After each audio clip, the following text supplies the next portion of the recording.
Hello प्यारे बच्चों, नमस्कार। स्वागत है आपका फिर से हमारे YouTube channel online classes with Vasu. तो कवि परिचय की सीरीज में आज हम लेकर आए हैं सूरदास का कवि परिचय। इस वीडियो में हम हमारी जो कक्षा 10 की पाठ्य पुस्तक है क्षितिज का पाठ्य पुस्तक में जितने 12 पाठ हैं, 6 काव्य खंड के और 6 ही गद्य खंड के। तो मैं आपको बता देता हूँ कि दोनों अथवा में आएंगे, काव्य खंड का आएगा एक गद्य खंड का। तो चाहे आप काव्य खंड वाले याद कर लीजिए, चाहे गद्य खंड वाले। तो मैं काव्य खंड का जो हमारे कवि हैं तुलसीदास, सूरदास, तो इस वीडियो में मैं सूरदास का लेकर आया हूँ। तो आप 6 ही याद कर लेंगे तो आपके 4 अंक पक्के हो जाएंगे। 4 अंक कोई काटने वाला नहीं होगा। तो ये वीडियो अंत तक पूरा देखिए ताकि आपको अच्छे से समझ में आ सके। देखिए, हमारी माध्यमिक परीक्षा 2025 होने वाली है बोर्ड की, उसमें सूरदास का कवि परिचय आ सकता है, पूरी संभावना है। तो उसका कवि परिचय हम किस प्रकार से लिखेंगे देखिएगा। सूरदास का जो जीवन परिचय है, पहले तो हम उनके व्यक्तित्व के बारे में लिखेंगे कि कृष्ण काव्य धारा के प्रसिद्ध संत कवि सूरदास का जन्म 1478 ईस्वी के आसपास मथुरा आगरा मार्ग पर स्थित रौनकता नामक गांव में हुआ था। 1478 ईस्वी के आसपास हुआ, मथुरा के निकट रौनकता नामक गांव में। कुछ लोगों का कहना है कि सूरदास का जन्म दिल्ली के निकट सीही नामक ग्राम में हुआ। दूसरी मान्यता के अनुसार लोग मानते हैं कि इनका जन्म दिल्ली के निकट सीही नामक गांव में हुआ था।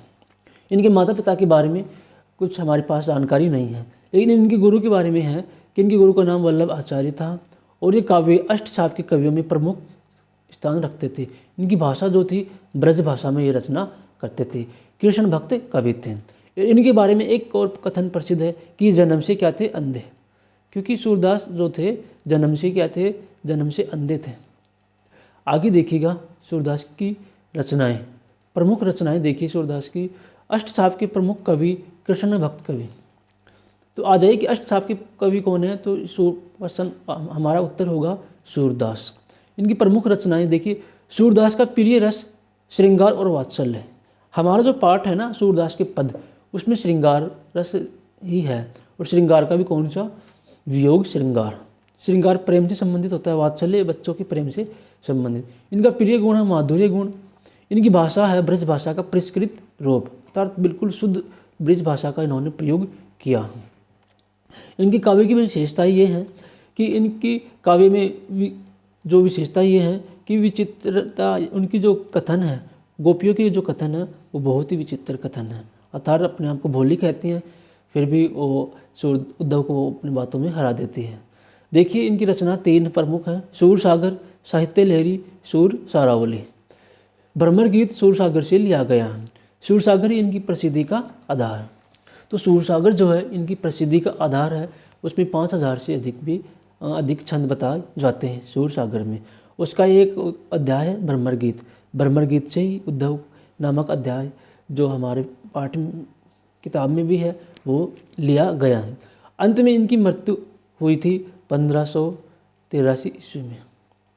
ठीक है, 1583 में इनकी मृत्यु हुई थी। और मृत्यु के बारे में भी बताए जाते हैं, पारसोली नामक स्थान पे इनकी मृत्यु हुई थी, पारसोली में।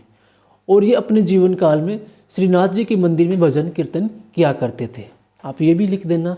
इस प्रकार से लिख देंगे तो आपके 4 में से 4 अंक पक्के आ जाएंगे। इस वीडियो में बस इतना ही। मिलते हैं अगली वीडियो में।